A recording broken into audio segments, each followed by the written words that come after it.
I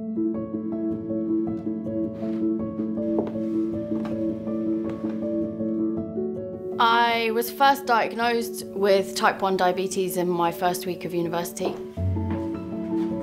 I was feeling unwell for quite some time, and I'll be honest, I didn't really know the symptoms myself.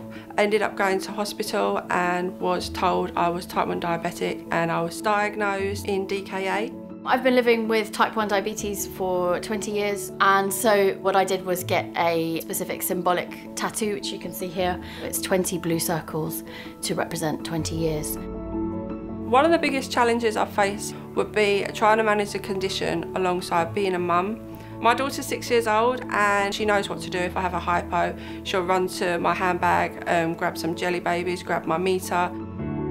We have a thing called a continuous glucose monitor, which talks to a Dexcom reader, which is a little device like this.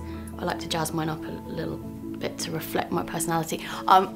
Being a woman with type 1, some people don't always believe me if I say I'm struggling. When I was first diagnosed, I had a really big fear of needles, and it took quite an argument, should I say, to try and get smaller needles, because it was as if like, oh, you're a woman, you need to toughen up, man up. Once I was on a first date with somebody in a pub, they saw me injecting long-acting insulin and asked me if that was heroin. Women have a whole bunch of hormones running around their body on a normal day, and when you've got to keep an eye on your blood glucose levels, it can be a complete challenge. I've actually changed my insulin pump on a bus. I've pulled my tights down and a dress up on a train that was packed. Sometimes there are people that will tend to glare at me. I'm waiting for someone to give me the chance to say, well, you'd be happy with somebody just using their asthma inhaler.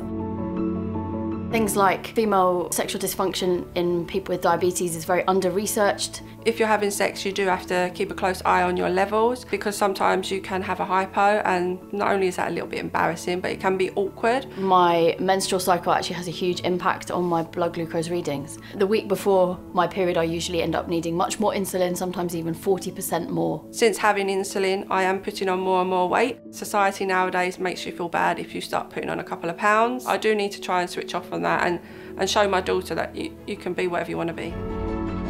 Try not to see type 1 as a limiting factor. Just take a step back, look at all of the things that you do have, which are fantastic in your life. You're as strong as you feel inside. You can have good days, you can have bad days. People that have type 1 diabetes and other long-term conditions are actually just like everybody else, or maybe even a bit more interesting.